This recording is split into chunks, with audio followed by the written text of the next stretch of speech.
आदाब, जय Hind. Nandura express news में आप सभी का स्वागत है। देखते रहिए हमारी ताजा खबरें। नमस्कार, नांदुरा एक्सप्रेस न्यूज में आप सभी का स्वागत है।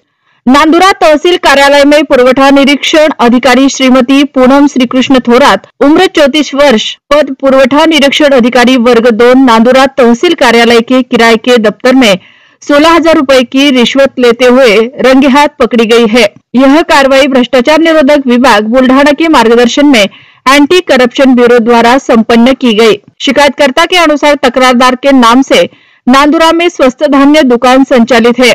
29 अक्टूबर 2025 को पुरवठा निरीक्षण अधिकारी ने उक्त दुकान का निरीक्षण किया था। जांच में कोई त्रुटि न दिखाते हुए निरीक्षण अधिकारी ने अहवाल तकरारदार के पक्ष में जिला पुरवठा अधिकारी बुल्ढाना को भेजने और दुकान में धान्य वितरण को सुचारू बनाए रखने के लिए 16,000 रुपए की रिश्वत की मांग की। इसके बाद 14 नवंबर 2025 को प्राप्त शिकायत के आधार पर एंटी करप्शन ब्यूरो बुल्ढाना ने सापड़ा कार्रवाई आयोजित की। तहसील कार्यालय नांदुरा में आयोजित इस कार्रवाई के दौरान श्रीमती पूनम थोरात ने तकरारदार द्वारा संचालित स्वस्थ धान्य दुकान से संबंधित निरीक्षण अहवाल अपने वरिष्ठ कार्यालय में भेजने और दुकान का धान्य वितरण सुनिश्चित करने के लिए 16,000 रुपए की रिश्वत स्वीकार की। कार्रवाई के दौरान उन्हें रंगे हाथ पकड़ा गया।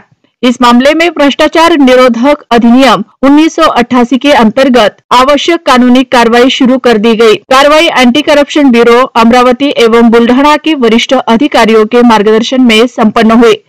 इसमें सापड़ा अधिकारी श्री रमेश पवार, पुलिस निरीक्षक एवं टीम में प्रवीण बैरागी, अमोल झीने, जगदीश पवार, रंजीत व्यवहारे, स्वाति वानी और नितिन शेटे शामिल थे। एंटी करप्शन ब्यूरो बुल्ढाना ने शासकीय लोक सेवकों से अपील की है कि यदि किसी अधिकारी द्वारा रिश्वत की मांग की जाती है तो वे तुरंत दूरध्वनि नंबर 7262242548 और व्हाट्सएप नंबर 9405091064 या टोल फ्री नंबर 1064 पर इसकी सूचना दे।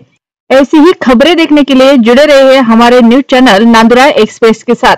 सबसे पहले खबर आपको देखने के लिए मिलेंगे। आपको किसी को भी कुछ भी समस्या हो तो हमसे संपर्क कीजिए। अगली खबर में आपको बहुत जल्द मिलेंगे। तब तक के लिए जुड़े रहिए राजू शेख के साथ। जय हिंद।